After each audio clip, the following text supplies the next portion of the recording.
একটু ফ্লোর নিচ্ছি, আমি তো ফ্লোর নিয়েই আছি বেসিক্যালি, তারপরে আবার বলছি আর কি যে যেহেতু আমাদের সদস্য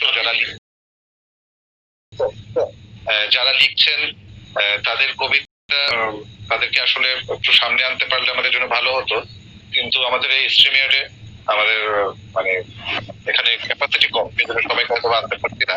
আমাদের একজন সদস্য রুহুল আমিন, উনি একটি কবিতা লিখেছিলেন গতকালকে, এই কবিতাটা আমি একটু আপডেট করেছেন। চমৎকার আবৃত্তি করবেন উনি। এখানে আমি রুহুল ভাই সম্পর্কে একটু বলি। রুহুল ভাই সৌদি আরব থেকে প্রবাসী জীবন থেকে প্রবাস জীবন থেকে চমৎকার লেখেন। আমি অভিভূত হয়ে যাই, আপ্লুত হয়ে যাই। প্রবাস জীবন আমি দেখেছি যে ওখানে কি কষ্টকর একটা প্রতিকূল অবস্থার মধ্যে জীবনযাপন করতে হয়।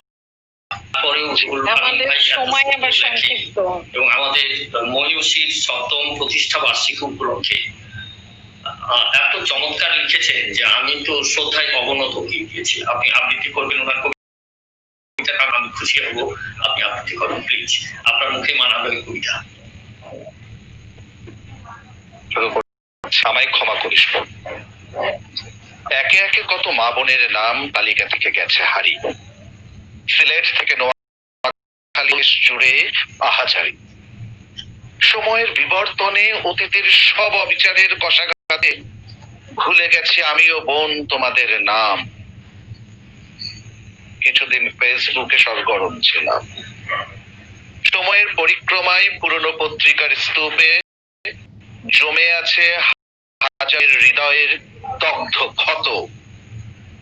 মিডিয়ার কাভারেজের আড়ালে হারিয়ে অভিশাপ দেয় এই জাতিকে প্রার্থনাতে চোখের ধর্ষক কিংবা লোকলজ্জার ভয়ে মা বোন আমার গৃহহীন হয়ে ভেসে বেড়ায় ভাসমান জীবন। কিছুদিন পর আসে নতুন মা বোনের ধর্ষণের খবর, পুরনো গুলো যায় হারিয়ে।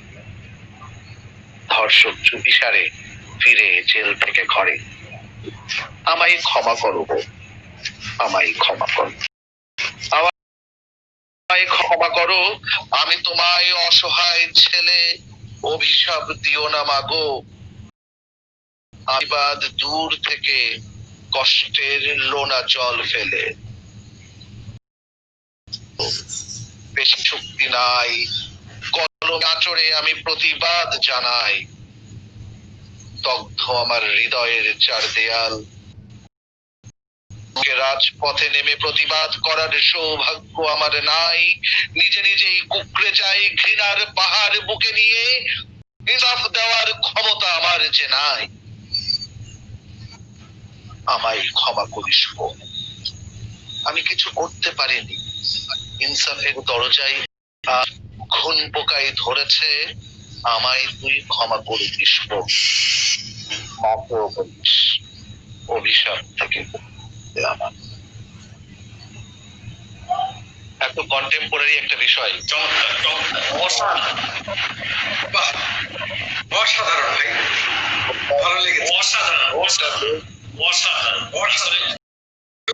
আমি আবেগে আপ্লুত হয়ে গিয়েছি। আমি আসলে একটি কথা না বলে পারছি না যে আমাকে দয়া করে 10 সেকেন্ড সময় দিবেন। আমাদের রুহুল আমিন ভাই এখন আমাদের সঙ্গে যুক্ত থাকলাম। রুহুল আমিন আর কবিতা লেখার দরকার নাই, হয়ে গিয়েছে আপনার হয়ে গিয়েছে ভাই। শোয়েব ভাই যে আবৃত্তি করেছেন, এই আবৃত্তির পরে আপনি ধন্য, আপনি ধন্য, আপনি ধন্য। আমি আমার কবিতা যদি শোয়েব ভাই কোনোদিন আবৃত্তি করেন, তাহলে আমি করজোড়ে মিনতি করবো যে আমার একটি কবিতা গেলে আমি আমি আমি খুশি হব। রুহুল ভাইয়ের কবিতা আজকে কথা বলেছে, আমাদের বুকে বুকে ভিতর গিয়ে আমাদের এই স্পন্দন বাড়ায় দিয়েছে। শব্দ কত আমরা এবার মাহবুব ভাই অনেকক্ষণ পড়েছেন, তো এবার একটু মাহবুব।